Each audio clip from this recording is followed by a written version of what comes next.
अस्सलाम वालेकुम dear students, आप देख रहे हैं सेहत एकेडमी और हाजिर हैं क्लास 12th की बायोलॉजी के एक और न्यू लेक्चर के साथ। और आज की इस वीडियो के अंदर हम लोग डिस्कस करने वाले हैं कि एक्सक्रीशन क्या होता है। और साथ में हम लोग ये भी डिस्कस करेंगे कि एक जानदार के अंदर यानी हमारे पास ऐसे मुख्तलिफ किस्में हैं, उन तमाम किस्मों का जिक्र करेंगे कि उन जानदारों के अंदर जो प्रोडक्ट बन रहे हैं यानी उनकी बॉडी से कौन सा एक्सक्रीटरी मटीरियल निकल रहा है। तो आइए आज की इस वीडियो को शुरू करते हैं। सबसे पहले तो हम एक्सक्रीशन की डेफिनेशन का डिस्कस करेंगे कि एक्सक्रीशन एक ऐसा प्रोसेस होता है जिसके अंदर मेटाबॉलिक वेस्ट रिमूव किया जाता है। यानी हमारी बॉडी में कई सारे रिएक्शन हो रहे हैं, उन रिएक्शंस में जो चीज़ें बन रही हैं, जो वेस्ट प्रोडक्ट है जो हमारी बॉडी को नहीं चाहिए, उस वेस्ट को निकालने का जो प्रोसेस है वो एक्सक्रीशन है। तो वो प्रोसेस जिसमें मेटाबॉलिक वेस्ट को रिमूव किया जा रहा है और वो मेटाबॉलिक वेस्ट हमारी बॉडी में जो रिएक्शंस होंगे बायोकेमिकल रिएक्शन उनमें बनेगा। अब इसके अंदर जो फ़ायदा होता है वो कौन से फ़ायदे हैं हमारे पास? इसके फ़ायदे हमारे पास ये होते हैं कि ऑस्मोटिक प्रेशर मेंटेन रहेगा। एक जानदार के अंदर वाटर का प्रेशर जो लगेगा, वाटर का जो बैलेंस होगा वो मेंटेन रहेगा। साल्स का जो बैलेंस होगा, साल्स का और वाटर का एक ख़ास तादाद सेल के अंदर चाहिए वो बैलेंस रहेगा। और पीएच एक ऑर्गेनिज्म की भी मेंटेन रहेगी। पीएच का ताल्लुक भी वाटर और दूसरे केमिकल्स की वजह से होता है। दूसरे केमिकल्स अगर ज़्यादा रहेंगे तो पीएच इंक्रीज होती है। तो पीएच वगैरह भी इसी एक्सक्रीशन के ज़रिए से कंट्रोल की जाएगी। अब इसके अंदर पहली बात तो ये है कि जो वेस्ट हमारी बॉडी से निकल रहे हैं वो कई सारे हो सकते हैं। जैसे उस वेस्ट के अंदर इंक्लूडेड है कार्बन डाइऑक्साइड। हमारी जब ब्रीदिंग होगी, साँस बाहर जाती है तो कार्बन डाइऑक्साइड निकलती है। नाइट्रोजनस वेस्ट यानी नाइट्रोजन वाले कंपाउंड जैसे अमोनिया, यूरिया हो गया, यूरिक एसिड हो गया, तो ये जो है हमारी बॉडी में से निकलने वाले प्रोडक्ट हैं। तो बेसिकली कार्बन डाइऑक्साइड और नाइट्रोजनस वेस्ट को रिमूव करना ये हमारी बॉडी के अंदर हो रहा है और हमारी बॉडी में एक्सक्रीशन का ताल्लुक इन्हीं वेस्ट प्रोडक्ट से होगा। अब अगर हम ऑर्गेनिज्म का डिस्कस करें, ऑर्गेनिजम्स अलग अलग हैं, उनका हैबिटेट अलग अलग होता है, वो अलग अलग जगहों पर प्रेजेंट होते हैं। तो जो एनिमल्स मुख्तलिफ तरह के हैं, मुख्तलिफ जगहों पर मौजूद हैं, वो एक्सक्रीटरी प्रोडक्ट भी अलग प्रोड्यूस करते हैं। जैसे कि अमोनिया है, यूरिया है, यूरिक एसिड है और कैरेटिनिन भी शामिल है। अब ये जो ammonia mainly, urea, uric acid, ऐसा नहीं कि सारे एक ही वेस्ट को रिमूव कर रहे हैं। पानी वाले ऑर्गेनिजम्स अमोनिया को निकालते हैं और जो ज़मीन वाले ऑर्गेनिज्म से वो यूरिया और यूरिक एसिड को निकाल रहे होते हैं। तो अमोनिया क्योंकि ज़्यादा पानी रिक्वायर करती है, अमोनिया को ज़्यादा पानी चाहिए, तो इस वजह से पानी वाले जानदार इसे निकालते हैं क्योंकि अमोनिया को मिक्स होने के लिए, टॉक्सिसिटी अपनी ख़त्म करने के लिए काफ़ी ज़्यादा अमाउंट पानी का चाहिए। और ज़मीनी जानदार इतना ज़्यादा पानी अपनी बॉडी में से लॉस नहीं करना चाहते, तो वो यूरिया और यूरिक एसिड को अपनी बॉडी में से निकालते हैं। कैरेटिन का वैसे भी डिस्कस नहीं आगे, तो हम इसको डिस्कस नहीं कर रहे। अच्छा, एक और चीज़ ये भी यहाँ पर मौजूद है कि कुछ ऑर्गेनिजम्स जैसे हर्बीवोर हैं, जो सिर्फ प्लांट्स खाते हैं, वो इतना ज़्यादा यूरिया अपनी बॉडी में से नहीं निकालते क्योंकि हर्बीवोर्स इतना ज़्यादा प्रोटीन हासिल नहीं कर रहे। प्रोटीन का मेन सोर्स गोश्त होता है।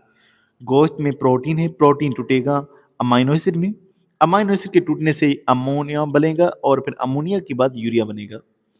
तो क्योंकि हर्बीवोर्स के पास गोश्त नहीं है तो वो इतना ज़्यादा यूरिया भी नहीं निकाल रहे। कार्निवोर्स जो हैं वो गोश्त खाते हैं तो उनके पास नाइट्रोजन वाले कंपाउंड ज़्यादा प्रोड्यूस होंगे यानी यूरिया वो ज़्यादा बनाते हैं। पानी की मौजूद होने पर भी डिस्कस होगा कि पानी ज़्यादा है तो अमोनिया रिलीज़ होगी, पानी कम है तो यूरिया या यूरिक एसिड रिमूव होगा। और तीसरा जो मामला है वो हैबिटेट का है, जगह का है।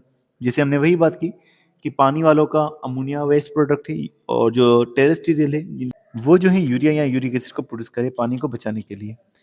तो हमने यहाँ पर बात किया कि हमारी बॉडी नाइट्रोजनस वेस्ट को निकाल रही है।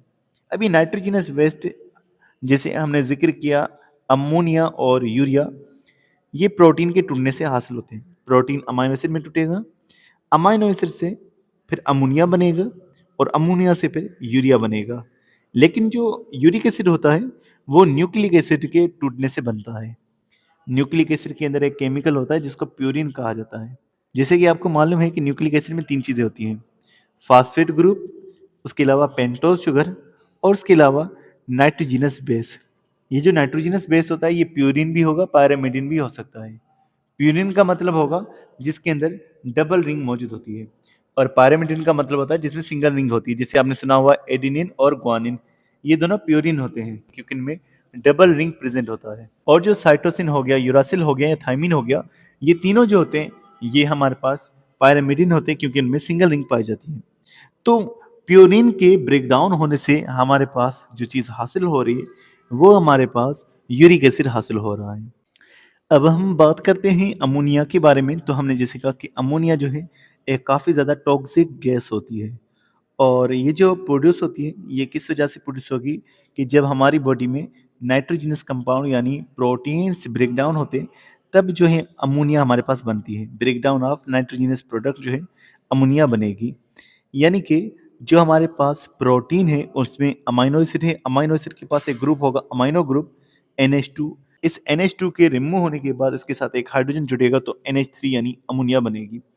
अब इसके बारे में यही इस बॉक्स के अंदर बात लिखी हुई है कि जो पानी में रहने वाले ऑर्गेनिजम्स हैं उनके पास बहुत ज़्यादा अमोनिया बनता है और उन्हें अमोनियोटेलिक कहा जाएगा। जो अमोनिया को निकालेंगे उन्हें अमोनियोटेलिक कहा जाएगा। और ये जो है अमोनिया क्यों रिलीज कर रहे हैं? क्योंकि इनके पास बहुत ज़्यादा वाटर है और बहुत ज़्यादा वाटर में ये अमोनिया को मिक्स कर सकते हैं। जो ज़मीनी जानदार है वो यूरिया या यूरिक एसिड को निकाल रहे हैं। यूरिया के निकालने वाले को यूरियोटेलिक कहा जाएगा और जो यूरिक एसिड को निकालेंगे उन्हें यूरिकोटेलिक कहा जाएगा। तो इन्हें जो है पानी का कम अमाउंट चाहिए डिज़ोल्व होने के लिए। यानी यूरिया भी पानी कम लेती है और यूरिक एसिड तो उससे भी कम पानी लेती है। तो जिनको पानी की शॉर्टेज का मसला है वो जो है यूरिया और यूरिक एसिड को रिमूव करते हैं। अमोनिया पर वापस अगर आएँ तो ये अमोनिया पानी में सॉल्युबल होती है और हमारी बॉडी के अंदर जो पानी है उसके अंदर भी सॉल्युबल होती है। अगर ये पानी में मिक्स होती है तो ये पानी की या हमारी बॉडी में अगर मिक्स होगी तो उसकी पीएच को ये बढ़ा देगी। तो इसीलिए हमारी बॉडी के अंदर ये ज़रूरी है कि अमोनिया कम तादाद में हो क्योंकि अमोनिया जैसे बढ़ेगी हमारी बॉडी की पीएच को डिस्टर्ब करेगी। अमोनिया पानी में अंदर जाकर के अपनी टॉक्सिसिटी भी खत्म कर देती है क्योंकि अमोनिया जब पानी में जाएगी, पानी में डिज़ोल्व होगी, तो पानी में डिज़ोल्व होकर ये अमोनियम के पॉजिटिव आयन्स बन जाते हैं।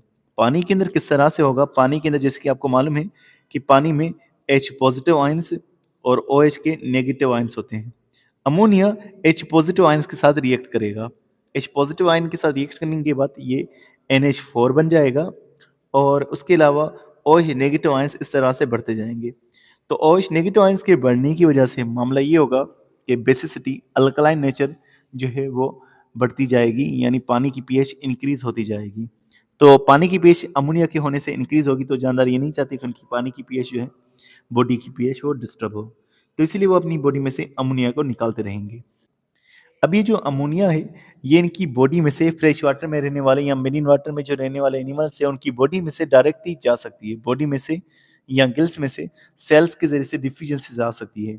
लेकिन जो पानी में रहने वाले ऑर्गेनिजम्स हैं वो अमोनिया को तो गैस की सूरत में निकाल रहे हैं लेकिन इसके अलावा इन पानी वाले जानदारों में यूरिया भी बनता है। यूरिया इनके यूरिन में होगा तो ये यूरिया को यूरिन के ज़रिए से रिमूव कर देते हैं। लेकिन अगर हम दूसरी बात करें ज़मीनी जानदारों में, क्या उनमें कभी भी यूरिया नहीं बनता? तो पहली बात ये ज़हन में रखिएगा, यूरिया तब बनता है जब अमोनिया बनता है, अमोनिया से ही यूरिया हासिल होता है। तो अमोनिया पहले उनमें बनता है, अमोनिया को फिर चेंज कर दिया जाता है, कार्बन डाइऑक्साइड के हासिल होने से यूरिया के अंदर कन्वर्ट किया जाता है और इसे हमारी बॉडी से रिमूव किया जाएगा। तो अमोनिया जो है अल्कलाइन नेचर की होती है।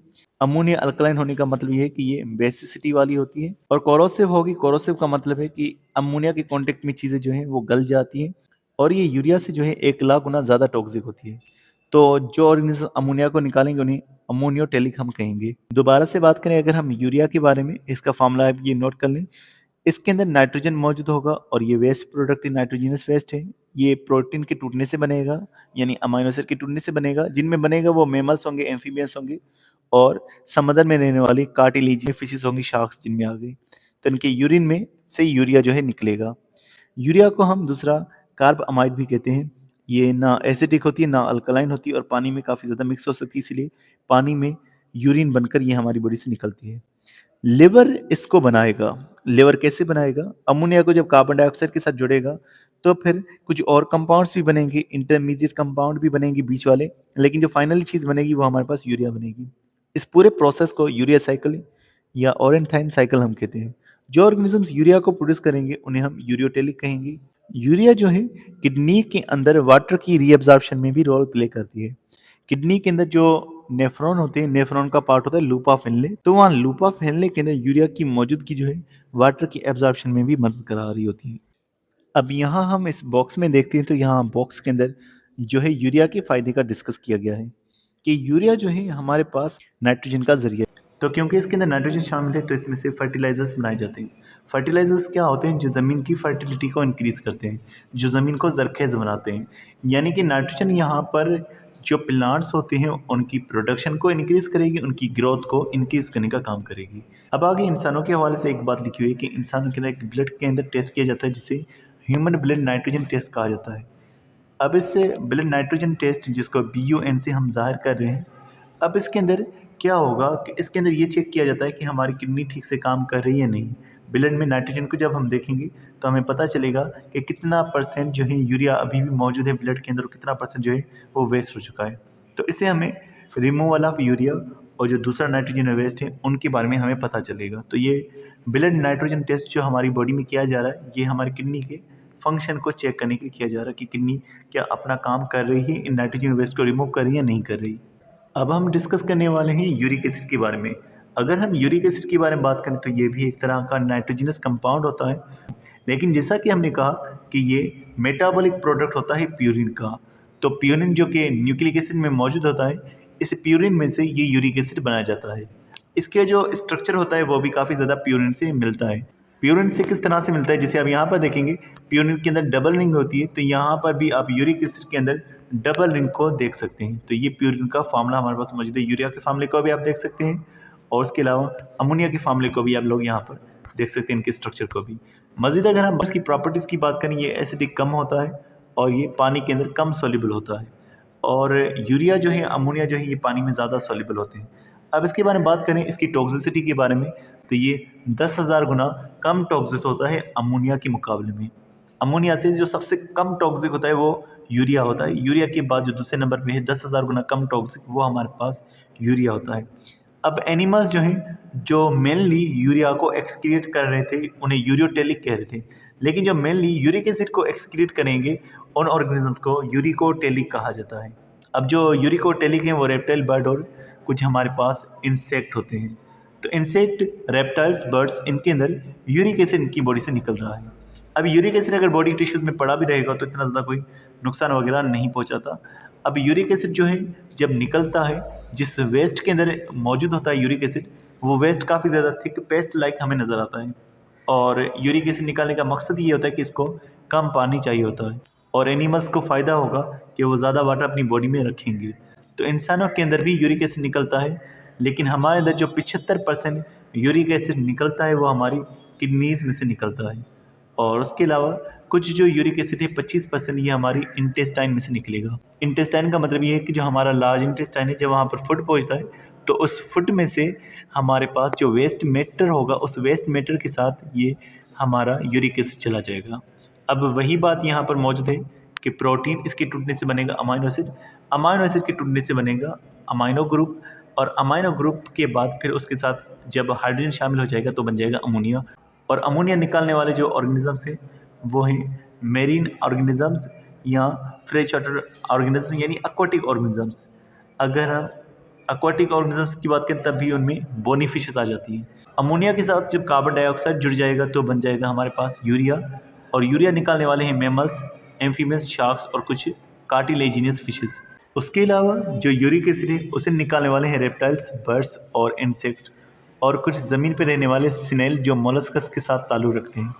तो डियर स्टूडेंट्स, आज के लिए बस इतना था। नेक्स्ट टॉपिक का जिक्र करेंगे, तो मिलते हैं नेक्स्ट वीडियो में। तब तक आप बहुत सारा ख्याल रखिएगा। अस्सलाम वालेकुम।